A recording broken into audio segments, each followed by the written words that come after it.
And the war in West Asia also triggering a crucial question that affects ordinary people everywhere. Will the price of fuel shoot up again? And could everyday essentials become even more expensive? Tensions in West Asia are now disrupting one of the most critical shipping routes in the world, the Strait of Hormuz. Nearly 1/5 of the world's oil moving through this narrow passage. Any disruption here quickly ripples across global markets and straight into people's pockets as a result. And right now, major shipping companies are reportedly pulling back. Some have stopped accepting new cargo bookings to the Gulf region. Others, meanwhile, reportedly halted voyages entirely.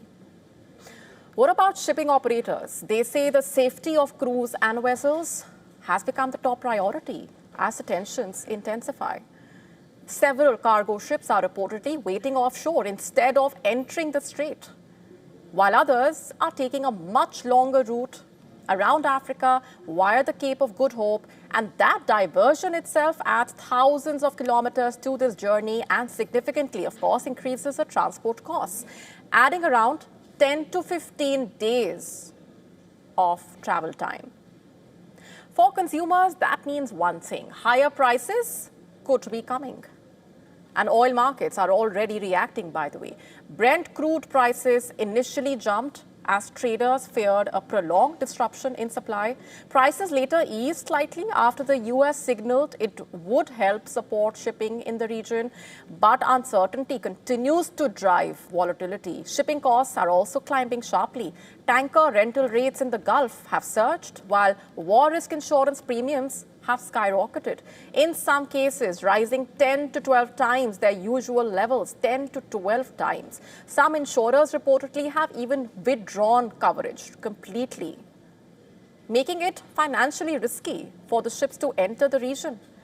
For countries that rely heavily on imported energy, meanwhile, especially in Asia, the stakes are very high. When shipping and insurance costs rise, those expenses eventually reach consumers. Fuel becomes more expensive, transport costs increase, everyday goods become costlier.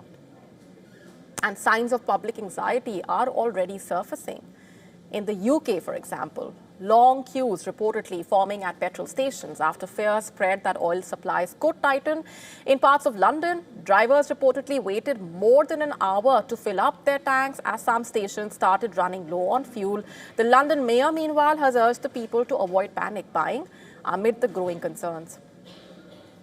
And with the West Asia conflict putting oil supply routes through the Strait of Hormuz under tremendous stress, Russia's ambassador to India saying India will ultimately decide where it sources its energy supplies from as the crisis evolves. Listen to this.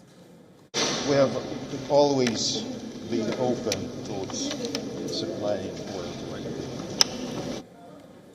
And Russia is ready to divert oil to India to offset the West Asia supply disruptions. With about 9.5 million barrels of Russian crude in vessels near Indian waters and able to arrive within weeks.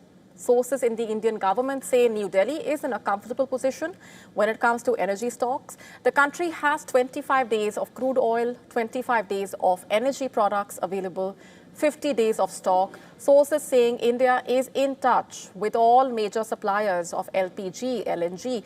India is in touch with OPEC, IEA. Whether shipping through the Strait of Hormuz can return to normal soon remains a big question, because without real de-escalation and affordable insurance coverage for the ships, many companies naturally remain reluctant to resume operations. And until that happens, the economic pressure from the war is likely to impact households and you around the world.